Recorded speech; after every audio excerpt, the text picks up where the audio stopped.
بسم اللہ الرحمن الرحیم۔ السلام علیکم۔ آپ کی ہوسٹ ڈاکٹر زرکا نسیم غالب حاضر ہے ہمیشہ کی طرح خوبصورت شخصیت کو لے کر۔ ساتھیوں، جیسا کہ آپ کو معلوم ہے کہ ہمارا کام ہے نگینے چننا اور ان کی روشنی آپ تک پہنچانا ہے۔ آج سیرت کو لے کر میں حاضر ہوئی ہوں۔ وہ نام بہت خوبصورت ہونے کے ساتھ ساتھ اپنے کام اور اپنے نام کا جو وقار قائم کر رکھا ہے وہ قابل تعریف ہے، وہ لائق تحسین ہے۔ میری مراد محترم بریگیڈیئر ڈاکٹر وحید الزمان صاحب، وحید الزمان طارق صاحب سے ہے۔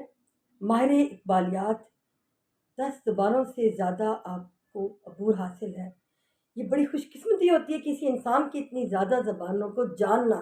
ہمارے نبی پاک صلی اللہ علیہ وآلہ وسلم کا فرمان کہ زیادہ سے زیادہ زبانیں سیکھو تاکہ آپ چھا جاؤ، اور یہ کام ہمارے بریگیڈیئر صاحب، ہمارے پروفیسر صاحب نے کیا۔ عربی، فارسی، اردو، پنجابی، انگلش، بے شمار زبانوں کو سمجھ چکے، بولتے ہیں، کہتے ہیں۔ ایران اور ترکی میں مقبولیت حاصل کرنے والی پاکستان کی خوبصورت شخصیت ہے۔ ایران کے جب صدر پاکستان میں آئے تو آپ نے اپنے ملنے کا اظہار کیا کہ جی میں اس شخصیت سے ملنا چاہتا ہوں۔ اب آپ اندازہ لگا سکتے ہیں کہ یہ شخصیت کتنی خوبصورت ہے۔ میں انہی کی طرف چلتی ہوں اور باتوں کا سلسلہ شروع کرتے ہیں، ان سے پوچھتے ہیں کہ یہ مقام آپ نے کیسے حاصل کیا۔ السلام علیکم ڈاکٹر صاحب، کیسے ہیں ڈاکٹر صاحب؟ اللہ تعالیٰ نے آپ کو اتنا مقام حاصل، آپ نے اللہ تعالیٰ سے لیا ہے، اپنی ظاہر محنت کی ہے تو کچھ مقام آپ کو ملا ہے نا۔ آپ بتائیں گے ہمارے ناظرین کو کہ یہ مقام آپ کو ملنے کے لیے آپ نے کیا کیا تگودو کی، کہاں تک آپ نے، اور کیا ذہن میں آپ کے تھا؟ بہت شکریہ آپ کا، آپ نے یہ زحمت فرمائی اور مجھے آنے کی دعوت دی۔ یہ ہماری خوش قسمتی ہے۔ جہاں تک میرا تعلق ہے، میں پیشے کے اعتبار سے ایک میڈیکل ڈاکٹر ہوں، king Edward medical college Lahore کا گریجویٹ ہوں، MCPS ہوں، FCPS ہوں۔ ہندوستان سے میں FRC لندن ہوں اور FRCP لندن ہوں، تو جو بھی اعلیٰ ترین ڈگریاں ہو سکتی ہیں میڈیکل کی وہ تھی، لیکن میرا شروع سے ادب کے ساتھ تعلق رہا ہے۔ میں نے 14 سال کی عمر میں فاضل فارسی کیا جو آنرز ڈگری ہے، پھر میں نے فاضل اردو کیا، پھر میں جب تیسرے سال میں تھا MBBS کے تو میں نے MA فارسی میں ٹاپ کیا، یونیورسٹی آف پنجاب کو گولڈ میڈل دیا۔ اس کے بعد پھر میں نے فارسی میں ڈاکٹریٹ کی، PhD کا آغاز میں نے اپنی پھر MBBS میں کر لیا تھا، اور فوج کی نوکری کے دوران پہاڑوں پہ خیموں کے اندر رہ کے بھی میں نے اپنے مقالے کو لکھا گیا۔ یہ ڈگریز تو بندہ لے لیتا ہے، اصل کام بعد میں شروع ہوتا ہے۔ یہ PhD میرے خیال میں 1983 جب میں اپنا مقالہ جمع کروایا ہے، آج اس کو 41 سال سے 42 سال ہو گئے، وہ تو پرانی بات جی۔ لکھا پھر اس کے بعد اپنے کتابیں بھی لکھی ہیں، شاعری بھی کی ہے۔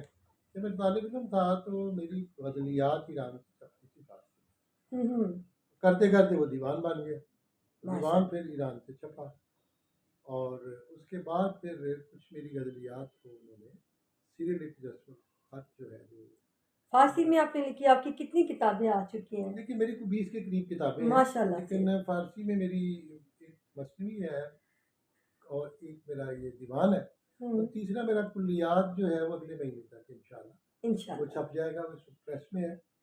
اور اردو میں میرا جو دیوان ہے زمزمہ احوال ہے۔ اقبالیات پہ میری 5 کتابیں ہیں، بڑی موقر قسم کی، جن کی بڑی عزت اور احترام کیا جاتا ہے ان کتب کا۔ اقبالیات پہ کتاب کوئی بھی ہو اس کا احترام تو لازم ہے۔ کچھ میری پروفیشنل بکس ہیں، ریبیز پہ ہے، ہیپاٹائٹس پہ ہیں، اور پھر ہیپاٹائٹس پہ جی، اور ہم نے MBBS فرام کنگ ایڈورڈ، اور اس کے بعد میں نے وائرالوجی میں FRC پہ لندن سے، ماشاءاللہ، اور FCPS میں ہسٹوپیتھولوجی پاکستان سے، اور FRCP میں ایڈنبرا سے۔ وہ اپنی جگہ ہے۔ اس کے بعد میں نے اپنی آپ بیتی بھی جو جوانی کے زمانے کی تھی، کپتان کا روزگار تھا، وہ بھی میں نے لکھی۔ اچھا، پھر ایک کوئے پرآباد قرآن بھی لکھ رہا ہوں ہندوستان کے اپنے زمانے کی، اور بھی کئی کتابیں لکھی ہیں۔ اچھا ڈاکٹر صاحب، یہ دیکھیں نا، آپ نے MBBS کیا، PhD بھی کی، اور PhD فارسی میں کی، ماشاءاللہ۔ PhD آپ نے فارسی میں پرشین میں کی، اور پھر آپ نے ادب میں آپ کا آنا یہ کیسے کہ میڈیکل کی فیلڈ سے ادب کی طرف کیسے؟ دیکھیے میں اگر آپ اس کو الٹ کریں نا ہاں تو وہ زیادہ صحیح ہوگا. اچھا یعنی کہ ادب سے ایم بی بی ایس کی طرف شروع گئے. سے ادب کی طرف مائل تھا ہوں. لیکن خمیر میں کہتے ہیں نا وہ آپ کے بلڈ میں یا ایل میں تھا. جی میرے والد صاحب نے یہ کہا مجھے جب میں بہت چھوٹا بچہ تھا, انہوں نے کہا کہ تم اگر ادب کی طرف پڑھ گئے تو روٹی کیسے کماؤ, تو آپ اتنے انٹیلیجنٹ ہو کہ آپ ڈاکٹر بن کے ساتھ ادب کو نبھاؤ. اب یہ دونوں چیزوں کو نبھانا ساتھ ساتھ بڑا مشکل تھا, لیکن میں اب تک اس مشکل صورتحال سے دوچار ہوں, لیکن میں نے پھر اس کو نبھایا ہے, میں لگا رہا ہوں. تو لگن ادب آپ کی جو لگن. تو میں نے جیسے بتایا کہ فاضل فارسی جو ایک آنرز ڈگری ہے وہ میں نے 14-15 سال کی عمر میں لے لی. اس طرح فاضل اردو ایم اے فارسی میں نے ٹاپ جب یونیورسٹی کو کیا ہے تو ریگولر اسٹوڈنٹ سارے حیران رہ گئے ہیں. اس وقت یونیورسٹی جو تھی پنجاب یونیورسٹی, دشواری علاقہ جہاں تو بلوچستان کا بھی یہی یونیورسٹی اس کا خیال رکھتا ہے. اتنے بڑے یونیورسٹی میں ایم اے پرشین میں ٹاپ کرنا, گولڈ میڈل دینا اتنا آسان نہیں تھا. اس کے بعد پھر پی ایچ ڈی, اور پی ایچ ڈی اس وقت بہت مشکل تھا, آج سے 40-45 سال پہلے, آج کی طرح نہیں تھا ابھی. تو ان حالات میں تحقیق کے لیے تو میں ایران رہا کئی مہینے, یہاں چھٹیاں تھیں, کراچی میں بھی میں رہا. پھر میں نے جیسے کہا کہ آخری دفعہ جب مقالہ لکھا ہے میں نے, تو میں نے پھر پہاڑوں پہ بیٹھ کے, وہ جو تھے ہمارے خیمے فوج کے, اس کے اندر بیٹھ کے لکھا ہے. تو فارسی میں لکھا ہے, میں نے اردو میں نہیں لکھا, انگلش میں بھی نہیں لکھا, پرشین میں. لیکن جو میں اصل چیز کہتا ہوں وہ ہے بعد کی میری. دیکھیں ساتھیوں میں یہ کہوں گی, ہمارا فوجی جالا, ہمارا مسیحا, اور پھر ہمارا درس و تدریس سے جن کا تعلق ہے, جو استاد ہوتے ہیں, جو پیدا کرتے ہیں ڈاکٹر اور انجینئر اور بریگیڈیئر جو بن کر نکلتے ہیں, انہوں نے تو اپنے اندر سب کچھ سمویا ہوا ہے. اور کتنی عاجزی اور انکساری سے گفتگو کہ جیسے ان کے پاس وہ کہتے ہیں نا کہ عالم جانتا ہے کہ میں کچھ نہیں جانتا, اور جو جاہل ہوتا ہے وہ سمجھتا ہے مجھے ہی سب کچھ معلوم ہے. اب یقین کیجئے کہ مجھے ان ہستی کے ساتھ بیٹھ کر خود کو پتہ نہیں نہ جانے میں کتنا اللہ کا شکر ادا کر رہی ہوں کہ پروردگار آپ کا لاکھ شکر ہے کہ میں ایسی ہستیوں سے بھی میری ملاقات ہو رہی ہے. ہم جیسے لوگ بھی ایسی ہستیوں سے مستفید ہو سکتے ہیں, ان کو دیکھ کر جان سکتے ہیں. جی میں نے پڑھایا, ابھی بھی مجھے معلوم ہوا تھا جب آپ آ رہے تھے کہ آپ اپنی اسٹوڈنٹس کے ساتھ ہی تھے. دیکھیے میں پروفیسر فل پروفیسر تقریباً 1992 سے ہوں پروفیسر, اور پڑھایا ہے آرمی میڈیکل کالج میں پڑھایا ہے, آرم فورسز میڈیکل کالج میں پڑھایا ہے. میں کون سے میڈیکل کالجز میں پڑھایا؟ میں نے جو یونیورسٹی آف ہیلتھ سائنسز کا بھی پروفیسر تھا, ایڈجنکٹ میں پھر ادھر سینٹرل پارک کا میں تھا, پھر میں سینٹرل پارک کی بھی اس میں بھی رہا ہوں. کوئی یاد ہے کہ کون سے سن میں آپ؟ یہ جب میں آیا کرتا تھا یو ای سے, تقریباً آپ سمجھ لیجیے 2018-19-20 میں نے پھر اس وہاں سے ریزائن کیا. اچھا جی. تو اس کے علاوہ میں پھر رہا ہوں چغتائی صاحب کے ساتھ. چغتائی صاحب مجھے لے آئے تھے وہاں سے یو ای سے. میں متحدہ عرب امارات میں رہا 10 سال جان ہاپکنس کے ساتھ. میں ان کے مڈل ایسٹ میں رہا 10 سال, بڑا وہ اعلیٰ عہدوں پہ. پھر میں ڈبلیو ایچ او میں رہا, یونائٹیڈ نیشن میں رہا, افریقی ممالک میں رہا, اور جوانی جو میں نے انگلستان میں گزاری. تو میں نے جیسے جوانی انگلستان میں گزارنے کے باوجود دیکھیں ہمارا مسلمان انسان کتنا خوبصورت ہے, کتنے پیارے مذہب کو انہوں نے اپنے جو اسلام کی خوبصورتی ہے نا واقعی اس کو لے کر چلیں. اچھا اپنے نصب میٹرک کون سے سن میں کیا تھا؟ آپ نے بڑی پرانی بات کی ہے. میں اگر کہوں آپ کو کہ میں نے 1970 میں کیا ہے, 1973 میں 1970 میں میٹرک کرنے والے نوجوان میرے ساتھ اس وقت موجود ہیں. بہت خوب. اور لگتا بالکل نہیں 1970 میں میٹرک کیا. اور یہ دیکھیں کہ وہ کہتے ہیں نا کہ آپ کے اندر کا حسن جو آپ کا اندر ہوتا ہے نا وہ باہر آتا ہے, وہ آپ کے پاس اس وقت موجود ہے, اور جسے دنیا اس وقت دیکھ بھی رہی ہے. ڈاکٹر صاحب آپ نے اتنی تعلیم حاصل کی, اتنے ظاہر ممالک میں گئے, آپ نے کیا پایا کہ کیا انسان کو کیسا ہونا چاہیے, یہ خوبصورتی کیسے برقرار رہتی ہے جو انسانی خوبصورتی ہے, اصل خوبصورتی ہے؟ اس میں کیونکہ میں اقبال کا مریض ہوں, آپ نے پہلے بھی ذکر کیا ہے, اور اقبال کہتے ہیں ماہر اس قوم کو شمشیر کی حاجت نہیں رہتی, وہ جس کے جوانوں کی پوری صورت فولاد. وہ انفرادی جو ہے شخصیت پہ زور دیتے ہیں, انڈیویجول اپنی خوبیوں کو سیکل کرنا, یعنی جسے آئینہ ہوتا ہے نا, اس کو آپ سیکل کرنے شائن دیتے ہیں.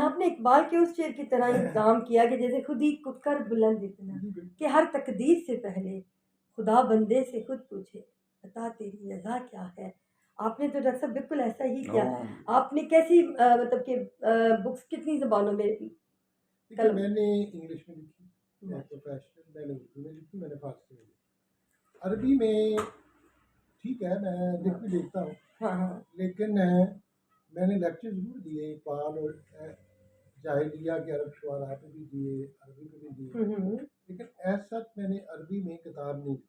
اچھا. مضامین میں لکھ لیتا تھا، کچھ آرٹیکل بول بھی لیتا، اور لکھنے میں کوئی مسئلہ نہیں ہے، سمجھنے میں تو بالکل کوئی مسئلہ نہیں ہے. لیکن میرا توجہ جو تھی، جیسے میں نے عرض کیا، فارسی کی طرف زیادہ رہی، اور شعر و شاعری میں فارسی میں شعر کہتے ہوئے زیادہ آسانی محسوس کرتا ہوں. اچھا فارسی میں کہنا زیادہ آسان آپ کو جی لگتا ہے. کیسے رجحان گیا فارسی کی لیکن طرف دو آپ کا؟ چیزیں ہیں، اور سب سے بڑی بات تو یہ ہے کہ میرے دادا جو تھے وہ پرانے زمانے کے تھے، بڑے بزرگ انسان تھے. 1976 میں ان کی وفات ہوئی ہے. ان کو اردو نہیں آتی تھی، ان کے بعد جتنی کتابیں تھیں ساری فارسی. اچھا کرنی نسخے تھے، فارسی میں لکھتے تھے فارسی. اور ہمارے فیملی میں یہ نہیں تھا خیال کہ فارسی شاید ایران کی زبان ہے. ہمارے یہاں یہ تھا کہ یہ ہماری اپنی زبان ہے، ہماری کمیونیکیشن کی. انہوں نے مجھے فارسی جو تھی وہ نیچرلی، اسی طرح امی تھی، امی بھی میرے ساتھ فارسی میں سکھائی، نانا نے بھی. تو 10 برس کی عمر میں میں فارسی میں نانا کو خط لکھ لیا، پرشین خط لکھ لیتا تھا 10 سال کی عمر میں فارسی. تو بات یہ ہے کہ اردو میں مجھے تھوڑی سی مشکل پیش آتی ہے، شعر کہتے ہوئے بھی آتی ہے، کیونکہ تراکیب جس طرح ڈلی ڈلائی آپ کو فارسی میں مل جاتی ہے. اور دوسرا جو روایت ہے 2500 سال کی فارسی، وہ اتنی مضبوط ہے کہ، اور پھر میں فارسی کو کبھی، مجھے اب حیرت ہوتی ہے، ہر بندہ کہتے ہیں ایران کی زبان، ٹھیک ہے ایران کی بھی ہے، اور ایرانیوں کی ہم منکر نہیں ہیں اس بات سے بھی، لیکن ایرانیوں کی خوبی ہے کہ انہوں نے اس کا تحفظ کیا ہے، ابھی تک اس کو بچائے رکھا ہے. لیکن یہ مرزا غالب کی بھی ہے، شاہ ولی اللہ دہلوی کی بھی ہے، دادا صاحب کی بھی ہے، اقبال کی بھی ہے. تو ہماری آپ بیدل کی ہے، یہ سارے لوگ ادھر کے تھے نا، کہیں اور کے تو نہیں تھے. تو ہماری قبروں پہ فارسی لکھی ہوئی ہے، ہماری پرانی بلڈنگ پہ کہیں چلے جائیں لاہور کے اندر فارسی لکھی. تو وہ کیوں تھی؟ وجہ اس کی یہ تھی کہ میرے پوتے نے مجھے پوچھا، میرے پاس کچھ مخطوطات ہیں جو میرے دادا کے پردادا نے اپنے ہاتھ سے لکھے تھے فارسی. کہتے پاپا دادا وہ انگلش کیوں نہیں لکھتے تھے؟ میں نے کہا بیٹا جب وہ تھے نا تو ابھی انگریز آئے نہیں تھے، انگریزی نہیں تھی. تو کہتے جی اردو نہیں لکھتے تھے. میں نے کہا ان کو آتی نہیں تھی، ابھی ڈیولپ بھی نہیں ہوئی تھی. فارسی کیوں لکھتے تھے؟ میں نے کہا انہیں اور کچھ آتا نہیں تھا. میرے کہنے کا مطلب یہ ہے کہ ہمارے پاس اور تھا کیا. لاہور میں سب سے پہلے جو تصوف کی نثر کی کتاب ہے دادا صاحب نے لاہور میں بیٹھی جی لاہور میں. اور اقبال بھی چھوٹا شاعر تو نہیں ہے، اور بسور صاحب سلمان آج سے 1000 سال پہلے. تو یہاں سکھوں کی وجہ سے میں عرض کر رہا تھا، سکھوں کے زمانے تک یہ سرکاری زبان میں فارسی تھی. اس لیے میں تو روایت کو نبھا رہا ہوں، ماشاءاللہ. میں ان لوگوں کی طرح نہیں جو روایت کو منقطع کر کے چھوڑ چکے. ہو سکتا ہے میں آخری انسان ہوں آج نہیں اللہ نہ کرے، اللہ تعالیٰ آپ کو سلامت صاحب رکھے. دیوان فارسی شاعر ہوں، لیکن وہ جسے کہتے ہیں نا کہ اور ہمارے پاس ہے کیا، ہم جو کچھ ہے وہ تو یہی ہے ہمارے بزرگوں. ہاں بلکہ دعا دیجیے کہ ہماری نسل نو میں بھی فارسی کے اس طرح پرستار ہوں کہ وہ بھی آپ کے نقش قدم پر چلیں. جو آپ نے بات آپ کی جو شخصیت ہے اس سے وہ اتنے متاثر ہوں کہ وہ لوگ بھی اسی راہ کے راہی ہو جائیں. یہ دو چیزیں میں نے کی، اقبال کی پیروی، جی ایک تو اقبال کی فارسی پڑھی اور ان کی پیروی میں فارسی میں شعر کہے، اور تیسرا ان کی فارسی شاعری کو پڑھایا، اور 5 سال سے پڑھا رہا ہوں لاہور میں. جی جی. اور باقی تو 60 سال سے پڑھا رہا ہوں. ان کی علمی بجاج کے سامنے جو ہے نا، یقین یعنی بڑے بڑے میں نے اپنا قادہ اور لوگ جو ہیں وہ لرزہ پر اندام دیکھے ہیں. میں یہ خراج تحسین پیش کرنا چاہتا ہوں اپنی، یہ آنے والی نسلوں کی اثروں کی فصلوں کو شتاب کر رہے ہیں. یہ آنے والے انتخابات کے بارے میں نہیں سوچ رہے ہیں. یہ آنے والی یہ رہنما ہیں، ہمارے حقیقی رہنما جو ہیں وہ ڈاکٹر، پروفیسر وحید الزمان طارق صاحب ہیں. اور طارق صاحب نے ہمیں حوصلہ دیا ہے بولنے کا، اور حوصلے آپ کو گزار بنا دیتے ہیں. ابھی وہ بڑی خوبصورت باتیں کر رہے ہیں. ہم یہ چاہتے ہیں ڈاکٹر صاحب آپ امریکہ جا رہے ہیں، نمبر 1. اس سے پہلے یہ اپنا کئی مدد سربراہ مملکت یہاں پاکستان میں غیر ملکی آئے ہیں، لیکن اس دفعہ ایران کے جو صدر ہیں انہوں نے اگر آپ کو خواہش کا اظہار کیا ہے نا تو وہ ڈاکٹر صاحب سے، کیونکہ یہ فارسی کے صاحب دیوان شاعر ہیں، تو ان کی دل میں خواہش تھی کہ میں فخر بہرحال پاکستان یہ ہے کچھ یہ مطلب ہمارے یہ لیے. تھوڑا سا رابطوں میں یا کوئی کمیونیکیشن میں کوئی مطلب اپنا فرق پیدا کوئی ہوا ہے اس وجہ سے. تو ڈاکٹر صاحب یہ ذرا پلیز اپنا فارسی ایران میں آپ کی جو مقبولیت ہے اس کا گراف جو ہے وہ تو ہمالہ کی رفتوں سے امکنان ہے. یہ بہت آپ کی مہربانی.